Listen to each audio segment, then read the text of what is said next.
The message for today, brothers and sisters, is entitled The King Alfred Plan. The extermination of blacks in America. One of the things that you should understand, brothers and sisters, before going any further.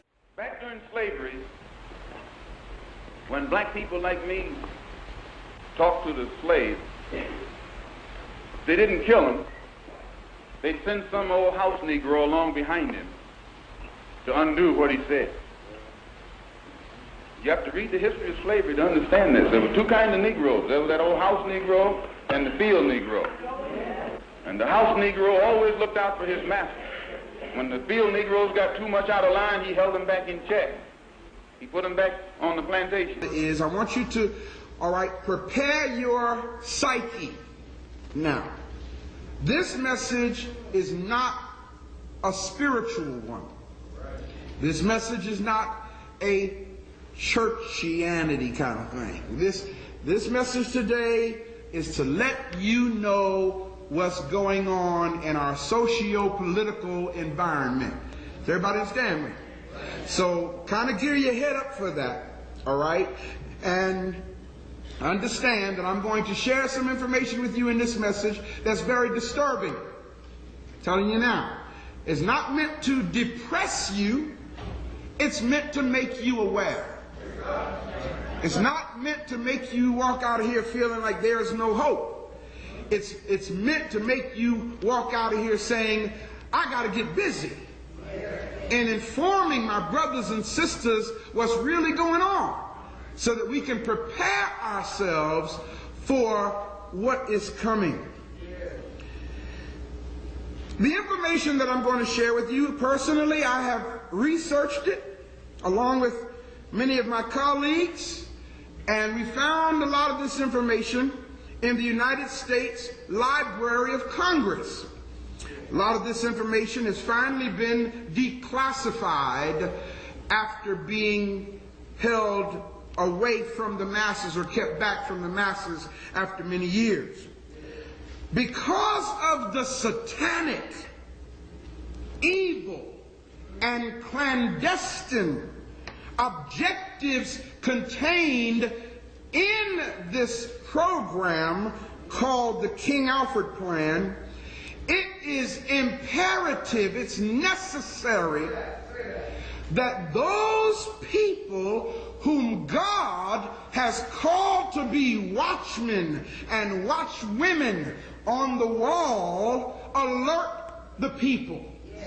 There's a passage in the scripture that says, woe unto the watchman that sees danger coming and don't say nothing, because then the blood of the people will be on their hands.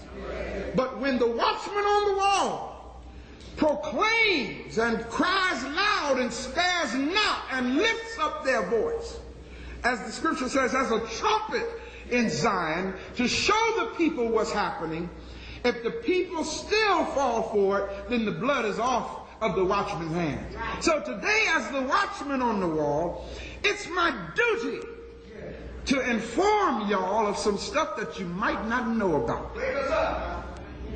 Do my best, Doc. Let's go back in time a little bit. Let's go back approximately 40 years ago. Between the years of 1960 and 1964, an organization called the National Security Council. Have y'all ever heard of that before?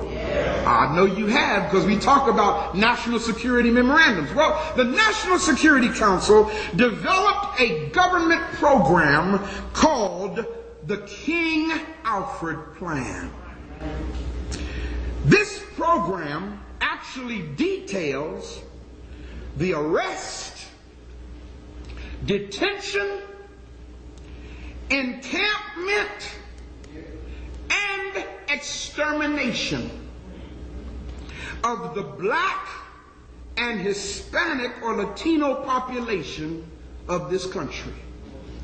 No other race of people have had a program written for them but the black. And of course, in 1984, it was amended to include the Hispanic population. President Reagan, along with the ex-director of the Federal Emergency Management Agency, Louis Goffredo, proposed this amendment in 1984, on April 6th of 1984, and hence you have the additional code name Rex 84. It's important that you understand, brothers and sisters, why this program has been put in place. You need to understand the drastic measures that have been strategically designed for our destruction. Yes, yes. Everybody say, policy planning study. Policy planning study. Now you may want to write this down so you can go verify it. For short, it's PPS-23. Again, notice the name of this. Policy planning.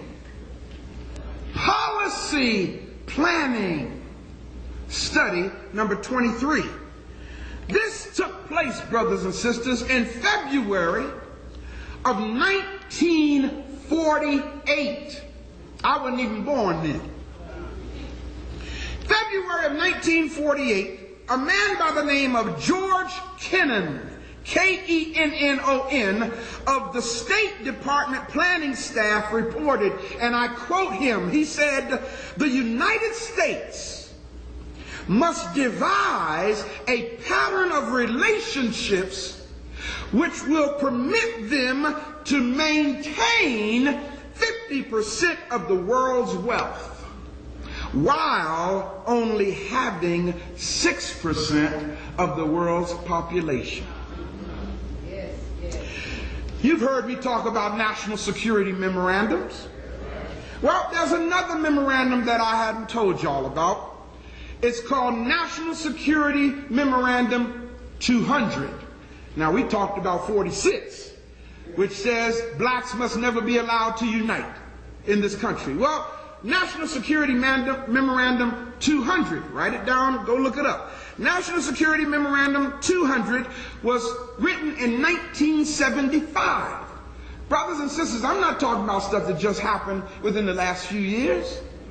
I'm talking about a program that has been in place for some time here. In 1975, a man by the name of Henry Kissinger. Have y'all ever heard him before?